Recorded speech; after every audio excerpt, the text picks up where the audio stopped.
another Bible study Proverbs live. Of course, you guys know I record it live, but the objective is to keep it saved here so you guys can always come and read the Proverbs of the day with me. Y'all, it's early. I just got off of work and I'm a lot tired. So we're going to get through the Proverbs reading today. Again, it's going to be here for you to come back whenever you get a chance to listen to it. I'm actually going to come back myself probably and listen to it. Um, just to see what commentaries I came up with as I share it with you guys. Because, like I said, I'm tired, but I want to get it released early because I know some of you guys are early risers and you come and you listen to the Proverbs early. So I wanted to be here earlier than later. If this is your first time and you're running up on this Proverbs Bible study, welcome. I'm Bible with Barbara. I come here every day to read the Proverbs. I read a chapter per day. The chapter correlates with the date. So today we're reading the 29th chapter of Proverbs because today is June 29th. Once the month start over, we start over again. But every month I pick out a Proverbs verse of today. It's simply the verse that stood out most to me. And so we do that until we feel a lift in our spirit because the objective and the purpose of doing this is because we together, all of us, should be tired of living foolish lives. And so we want to live lives of wisdom and make better decisions. And with that being said, oh yeah, before I go ahead, hit that follow button and turn your notification bell on so you know whenever I release the video. So y'all, today is Proverbs 29. And again, we're talking about gaining valuable wisdom to help us make better decisions in life in every area of our life. So today's chapter is focusing on just that wisdom on various aspects of our lives. It has a strong emphasis on righteousness, justice, discipline, and humility. So today's chapter is going to challenge us to examine our own attitude, our own actions, and to make better, healthy choices that align with godly wisdom. And you guys know that I always like to point out that Proverbs is not here to help you correct anyone. It's here to rebuke and to correct you, me, our own selves.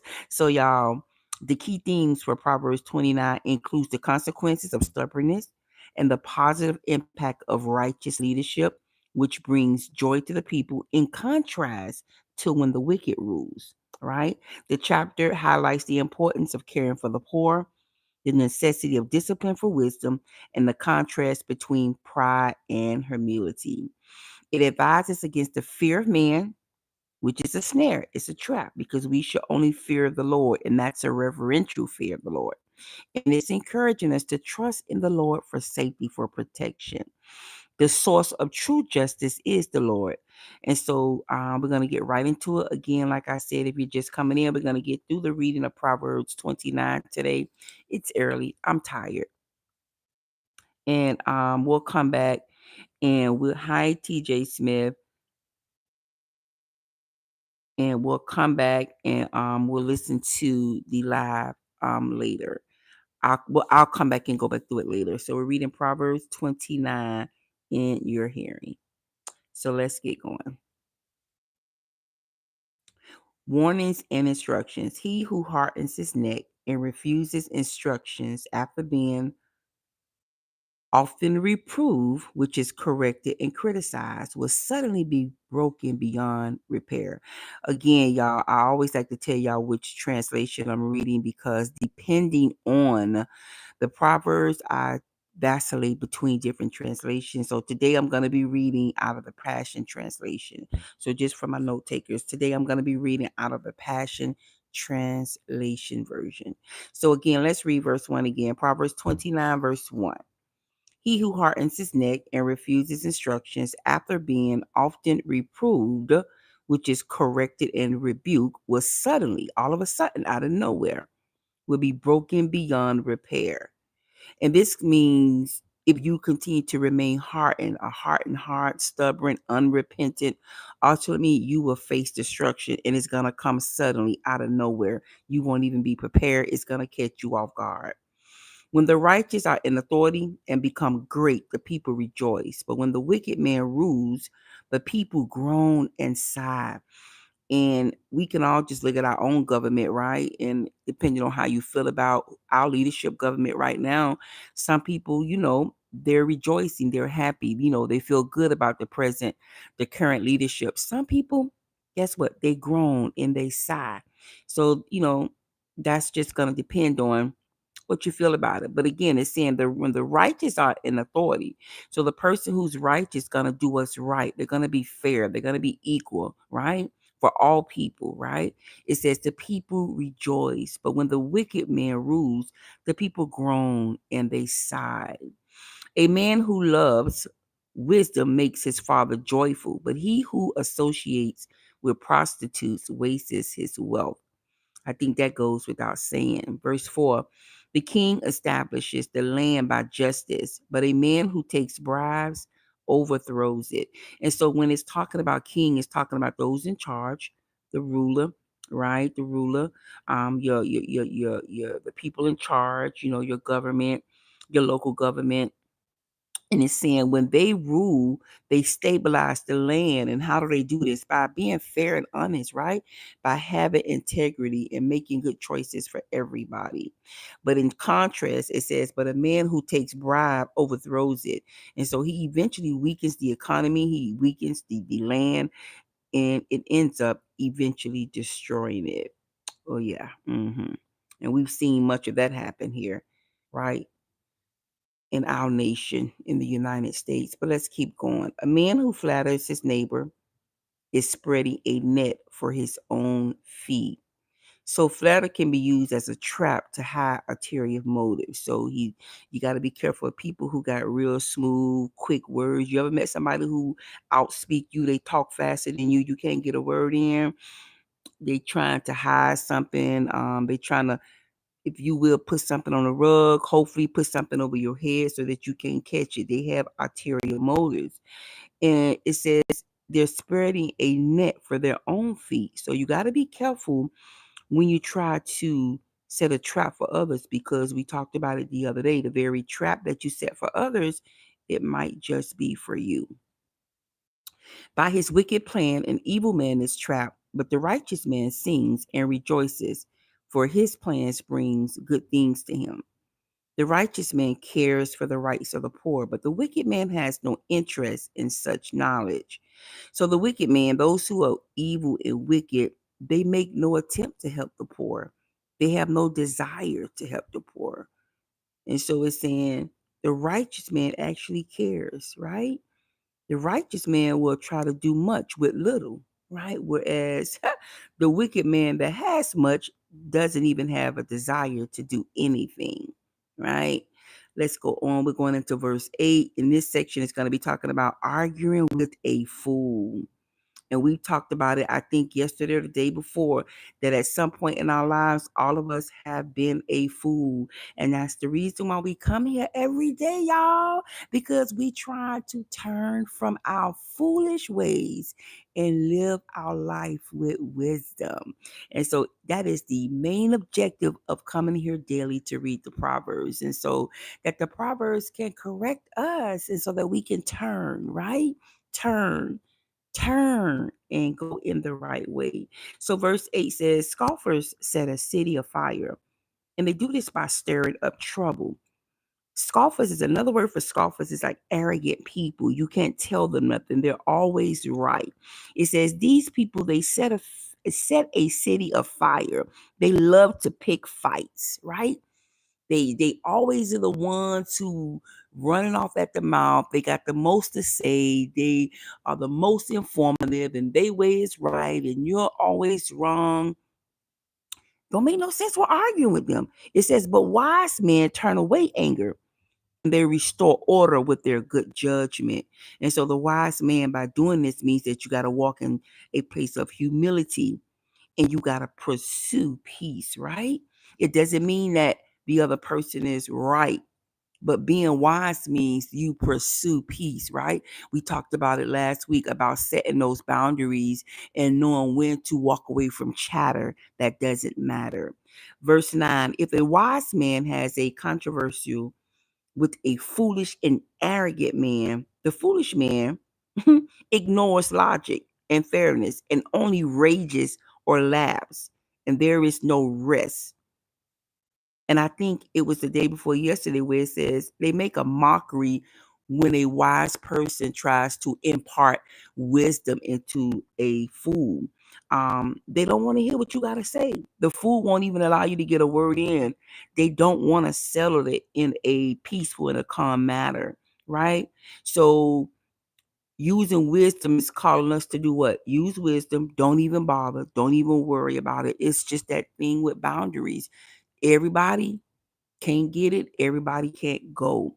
And so those who are not wanting and desiring to do better, we can't be fools with them. We got to use wisdom and just set boundaries and know when to just not take part in those conversations. We're in verse 10, y'all. We moving, we shifting. The bloodthirsty hate the blameless because of his integrity. So the bloodthirsty is violent men.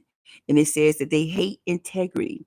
They're not interested in doing what is right. And I don't know if you ever had this encounter where you know you can be talking from an expert with knowledge, maybe with some experience, but a violent person, a wicked person, they don't want to hear the right thing. And it's kind of hard to grasp that, but there are really some people who just do not want to do the right thing. They intentionally look to cause mischief, to cause quarrels, to cause wrath, right? They don't want peace. They want to stick with contentions. They want it. That they feed off of that type of energy. Verse 11, a short-sighted fool. Let me just tell y'all something. Let me just put a pin in it really quick. Proverbs will get you together when it starts, because guess what? We already know Proverbs comes to check you. And when you see that Proverbs is calling you out, because it calls you out, because it comes down all of our road and knocks on our front door, it's like calling you a fool. Like, get yourself together. And so I love that we come here to read the Proverbs. It says, a fool always loses his temper and displays his anger. And y'all know I'm always talking about myself. I'm still struggling with this self control and not getting angry and losing my temperament, right? Because Proverbs calls me a fool. Oh, that hurts. Y'all, that hurts. But it's truth, right? And so you got to have self control. We have to learn self control. And this won't come overnight, right? But if we continue to stumble, to fall down and get back up and try again, eventually we'll get it. Eventually. It says, but a wise man uses self control and holds it back. So the wise person knows how to hold back what they want to say, right? They use self control, whereas the fool just, y'all know I be talking about myself. So let's keep going, y'all.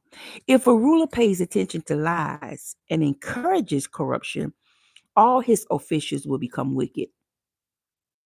The poor man and the oppressor have this in common. The Lord gives light to the eyes of both. Because why? The Lord is the creator of them both. And y'all watch this. In the eyes of the Lord, they are equal. Mm, mm. So for those of us who run around worried about a title, in the eyes of the Lord, who is the creator of them both, you are equal. Let's shift. Let's keep going. Verse 14. If a king faithfully and truthfully judges the poor, his throne shall be established forever. When you do good by people, right? We know and again, we talking about a king. And if we talk about it in our day and time, we're talking about a ruler, those who are voted in place, right? Who hold official positions, right? If they run their position in their office with integrity, being faithful and being honest, they'll be there for a while. Verse 14 says that they shall be established forever. Verse 15, the rod and reproof which is godly instructions, give wisdom. But a child who gets his own way brings shame to his mother. So corrections and rebuke helps with discipline and growth. Don't be afraid. Don't spare the rod. Don't spare discipline. Children need discipline. Y'all adults need discipline. Hey, come on now. It's needed for growth. Verse 16, when the wicked are in authority, transgressions increases, sin increases, problem increases. But the righteous will see the downfall of the wicked. The righteous will see the downfall of the wicked. Verse 17, correct your son, and he will give you comfort. Yes, he will delight your soul. And so, verse 17 is saying, correct your son, and of course, your daughter, and they will give you comfort. And so, yes, he will delight your soul. So, correction and rebuke need to be implemented, right, with our children, so that behavior, right, wrong behavior can be corrected. But we have to be patient because correction doesn't happen overnight. But if we don't give up, one day you will see change, and that child will give you comfort. Amen. Verse 18, where there is no vision, no riches, no revelation of God in his word. So we need a prophet, right? The people are unrestrained, they wander astray. But happy and blessed is he who keeps the law of God. A servant will not be corrected by words alone. Talking about someone who is stubborn. Ooh. For though he understands, he will not respond or even pay you attention. Do you see a conceited man who speaks quickly, offering his opinion or answering without thinking? Again, no self-control. And they're going to get out there and they're going to say what they think and how they feel. It says there is more hope for a thick-headed fool than for him. Oh, God. 21. Let's keep going. He who pampers his slave from childhood will find him to be a son in the end. So I really had to go and read the commentary on this because I didn't understand it. Let's read that again. Verse 21. He who pampers his slave, which is a servant from childhood, will find him to be a son in the end. And so it's referring to a slave, a servant. And it says that if you treat him like your son, like your child, like as though you treat your own child, as they get older, they become entitled. They feel entitled. They feel like they are entitled to everything as though you would with your own children. So it's saying, he who pampers his slave from childhood will find him soon to be a son. You're going to be fully responsible for him. So it will no longer be in his eyes as a servant or a slave, but more so an entitled child. Verse 22, an angry man stirs up strife because it comes from his heart, right? And a hot-tempered and undisciplined man commits many sins. A man's pride and sense of self-importance will bring him down. They always say pride comes before a fall, but he who has a humble spirit will obtain honor. Verse 24, whoever is partnered with a thief hates his own life. If you partner up with a thief in a business or in anything, you become your own worst enemy. Don't expect to excel or to succeed. But in contrast, he who hears the curse when swearing an oath to testify but discloses nothing commits perjury. So if you know something and you don't say it, you don't speak it, you don't tell the truth, it's perjury. You a liar. Oof. Shata. Verse 25. The fear of man brings a snare, but whosoever trusts in and puts his confidence in the Lord will be exalted and will be kept safe. So this one was really good. It's saying, don't allow fear to hold you back. Place your confidence in the Lord, not your abilities or in your own strength. Because when you put your confidence in your abilities, when you place your confidence in your own strength, yeah, you're going to be fearful. You're going to be doubtful because you don't know that you can do it. But when you place it in the Lord, you know that all things are possible with Christ, right? Verse 26, many seek the ruler's favor, But justice for man, it comes from the Lord. Desire the favor of the Lord and not man. And our very last verse of this chapter is the 27th verse, and it reads, An unjust man is repulsive to the righteous. Whew. And he who is upright in the way of the Lord is repulsive to the wicked. Listen, as we read this entire chapter, the wicked don't like the righteous. And the righteous, while we're called to love everybody, we just don't go hand in hand with the wicked. The wicked detest the righteous. I don't know if you've ever been around somebody and you say, they just don't like me for no reason. It's just something. It's just something about her, just something about him. Because oil and water would never go together. And so the wicked would never go with the righteous. Y'all, that's going to be it. I'm tired, y'all. I got to go. I'll see y'all tomorrow I think tomorrow's the 30th. So it's our last day of Proverbs. And then guess what? July 1st, we'll be back starting over with Proverbs 1. Go ahead and go over to TikTok so you can see what the Proverbs verse of today is. I'll see y'all over there. Give me your thoughts over there. See y'all later. Have a good day. Hey, Sarah. Good morning, my love.